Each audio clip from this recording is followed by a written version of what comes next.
ngiti kapag ika'y kaharap. Ramdam ko ang pagmamahal, giliw, namumukot tanging ka't walang katulad.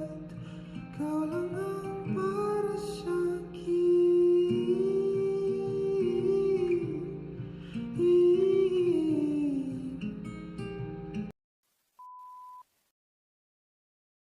Alam niyo kung anong regalo ko kay Mami Grace? Yes.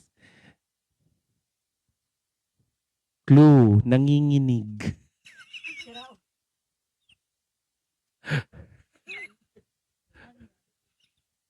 Hala, sabi nung nasa likod, ano, cellphone, nagbabibrate, mga bastos. Hindi. Shoes na nagbabibrate.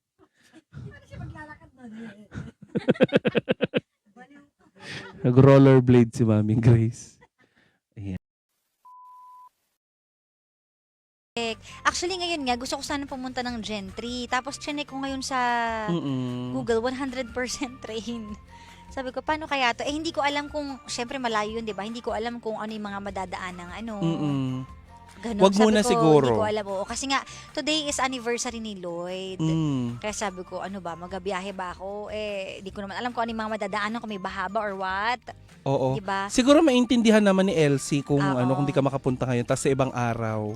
Tama, Tapos tama. taimtim mo siyang madadalaw, Oo, makakausap. correct. Tapos dadapuan ka ulit ng butterfly. Oh. Tapos kakanta na, when you love someone. May kanta talaga. It's either sumusungit ka or nagiging sensitive. Oo. Which is normal kasi may sinasabi nila sila na kapag nagiging masungit daw, hindi doon na ilalabas yung ano. Kulang sa lambi. Gandang kara, ayusin mo. Noong nakaraan, muntik. Alam mo, malapit na tayong ipatawag sa opisina ni Papa Jackson. Anong inilalabas? Ano kaya magandang term? Hindi, kulang sa ano, Basta may hindi nalalabas. sa langit-ngit. Langit-ngit.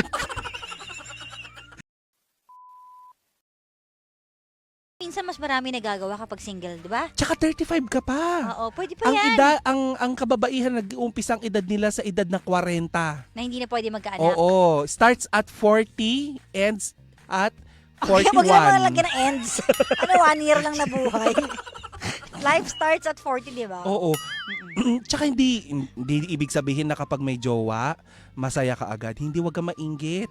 Alam mo kapag may ano sa mga magjowa, eh di ba, ano, syempre kapag Ano yun? umikab ka, Hindi ah. nakita ko sa mata mo lumabas. Maingay.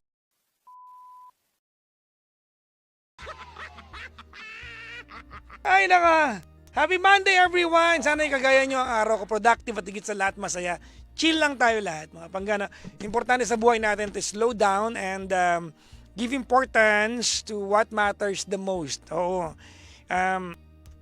I don't know kung napanood ninyo. Oo. There's a documentary sa Netflix na napanood. Hindi ko pa natatapos eh. Oo. Pero sabi doon, Roland, malaking factor pala ng mahabang buhay ang masaya ka. Diba? Oo. Malaking factor sa mahabang buhay ang masaya ka. Kaya yung mga iniwan ng jowa dyan na malungkot, tapos wala na, hindi na kayo babalikan at nag-iiyak pa rin kayo. Loko, ikli buhay nyo. Bago tayo magtuloy-tuloy ngayong gabing ito mga pangga, congratulations sa atin, hindi lang sa amin ni Gandang Kara. Congratulations sa ating lahat. Alam niyo kung bakit? Kasi, oo, kasi mga pangga, yung aming podcast, yung aming podcast ay nasa top 10 na. Ha? 4 ilang episode? 4 na episode pa lang yata. Oo. Ha? 4 na episodes pa lang ang nagagawa namin. Top 10 na kami sa buong Pilipinas. Wow! Grabe! Ha?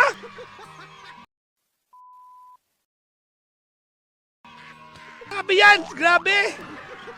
Top 10 na ang cardiac sa podcast. Lahat na lang pinasok namin.